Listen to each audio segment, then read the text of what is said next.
नमस्कार शेतकरी मित्रांनो, खरीप पीक विमा 2024 संबंधित आताच्या क्षणाची सर्वात मोठी बातमी समोर आलेली आहे.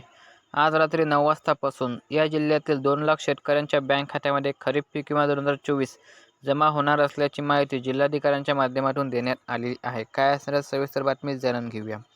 तर नांदेड जिल्ह्यातील 17 तालुक्यातील 2 लाख शेतकऱ्यांच्या बँक खात्यामध्ये 25% अग्रिम आज रात्री 9 वाजतापासून जमा होण्यास सुरुवात होणार आहे, अशी माहिती जिल्हाधिकाऱ्यांच्या माध्यमातून देण्यात आलेली आहे.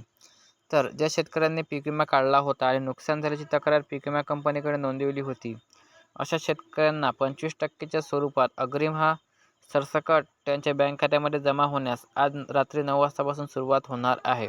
तर नांदेड जिल्ह्यातील ते 17 तालुके कोणते असणार आहे आणि त्या तालुक्यातील किती शेतकरी यासाठी पात्र ठरले आहे, याविषयी सविस्तर माहितीचा व्हिडिओ आपण उद्या आपल्या यूट्यूब चॅनलवर पाहूयात. त्यासाठी चॅनलला सबस्क्राईब करायला विसरू नका.